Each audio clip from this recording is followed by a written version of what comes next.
Most expensive construction projects in the world, $459 billion for the Interstate Highway System. The Interstate Highway System in America connects more than 47,000 miles and took approximately 35 years to build, making it the most expensive enterprise in human history. The initiative, which involved building new roads and rerouting others to become interstates, cost the taxpayer a staggering $459 billion. After President Dwight D. Eisenhower advocated the project as being essential for the country's defense and to assist in mobilizing army in an emergency. Work started in 1955. The project has facilitated travel for both civilians and the military and increased the number of available routes in case of conflict. And that is right, you are now seeing one of the most expensive construction projects in the world. Let us discover more about this amazing innovation, the Interstate Highway System's past. In the illustration, vehicles are seen driving down a raised street in a contemporary city. Elevated futuristic motorway as depicted in interregional highways. The interstate system has been referred to as the greatest public works undertaking in human history. The interstate system has been a part of our culture as construction projects, daily transportation, and as a cornerstone of the American way of life ever since President Dwight D. Eisenhower signed the Federal Aid Highway Act of 1956. Every person has been affected by it, if not directly by driving, then indirectly through the fact that every product we purchase has traveled on the interstate system at some time. It was regarded by President Eisenhower as one of his 2 terms' most significant accomplishments, and historians concur. Moreover, the United States Interstate Highway System, IHS, of which Americans had been dreaming since Detroit began producing automobiles, was finally realized on June 29, 1956, when President Dwight D. Eisenhower signed legislation supporting its construction, 160 miles southwest of St. Louis. In the rural Laclede County, the Missouri Highway Commission won the first contract to start construction of the highway along the historic Route 66. However, on August 13th in St. Charles County, Missouri, work actually started on the first segment of the interstate. Additionally, Pennsylvania and Kansas have made opposing assertions that their states were the first to own interstate sections. In 1956, over 50 years after Henry Ford's Model T was originally introduced, there was a lot of enthusiasm for a consistent system of highways, bridges, and tunnels. The Dwight D. Eisenhower National System of Interstate and Defense Highways was the official name of the IHS. Construction moved quickly across the nation, and by the early 1990s, approximately 45,000 miles of interstate highway had been built. Let's look at the IHS's history to better comprehend its significance in American culture. Many people credit President Eisenhower with sparking the IHS. His desire for a highway system was sparked by 3 occasions: his participation in the first transcontinental motor convoy as a military observer, his time in World War II, when he saw the effectiveness of the German Autobahn, and the Soviet Union's 1953 hydrogen bomb explosion, which sparked a concern that Americans wouldn't be able to flee a nuclear disaster due to a lack of roads. The International Space Station, even if it isn't in the world, it belongs to the world. The International Space Station, ISS, which cost $150 billion to build, is the most costly thing ever made. The International Space Station, ISS,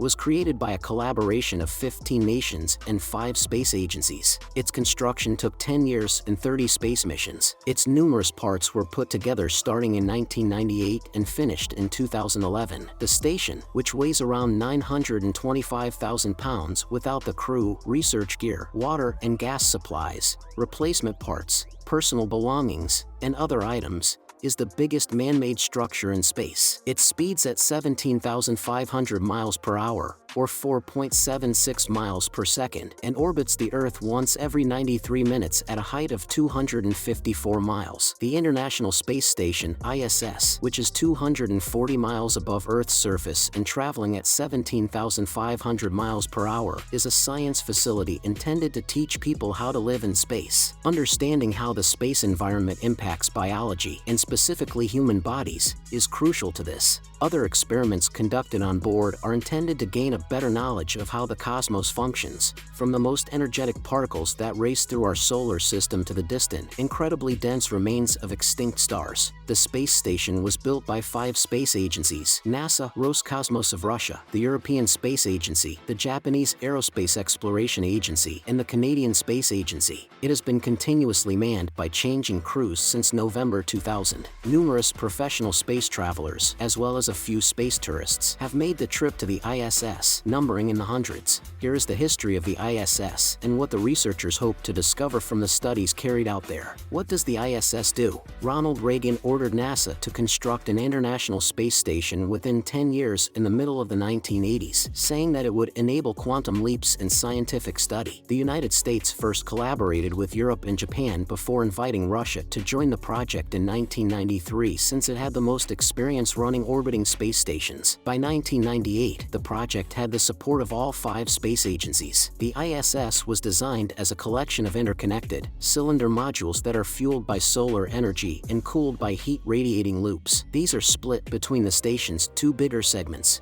the U.S. part, which receives funding from numerous nations, and the Russian orbital segment, which is run by Russia. The first component of the future ISS structure, the Russian Zarya Control Module, was autonomously launched into orbit by a Proton rocket in November 1998 as the high-speed railway in California. 8 of the top 10 cities in the Golden State will be connected by the California High-Speed Rail, a rail system that is currently being built in California. It will travel from San Francisco to the Los Angeles Basin via the Central Valley. Renewable energy will be used to power the all-electric bullet train, which will be able to travel at up to 220 miles per hour. In 2 hours and 40 minutes, one can travel 380 miles from Los Angeles to San Francisco. California High-Speed Rail is a publicly sponsored high-speed rail line that is now being built in California, United States, also known as CAHSR or CHSR. The California High-Speed Rail Authority was founded in 1996 by the California Legislature and Governor Pete Wilson with the mandate to develop a system design and submit it for approval to the state's voters. This marked the beginning of project planning. Voters approved Proposition 1A in 2008, which created a route connecting the state's key population centers, allowed the issuance of bonds to start construction, and specified additional criteria. Segments of the CAHSR system are being implemented.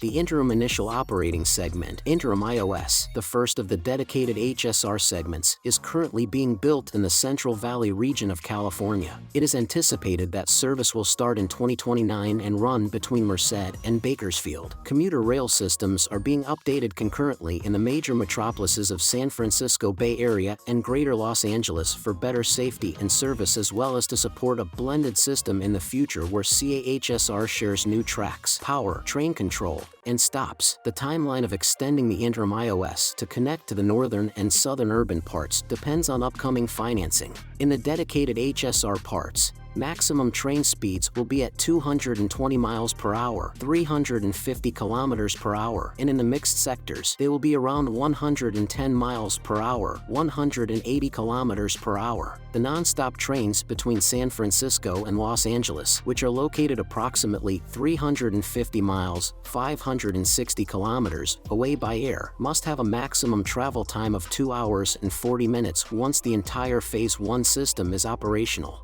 It is projected that the high-speed rail system will have positive effects on the environment, cutting pollution and carbon emissions, traffic, and the economy. Due to the project's chosen path, management, holdups in acquiring land and starting construction, cost overruns, and insufficient money for completing the complete system, by 2022, there had been some serious worry regarding the project's sluggish progress and rising expenses. To get a Central Valley operating system in place, Governor Newsom advocated for the release of the final batch of Proposition 1A bond funds in June 2022.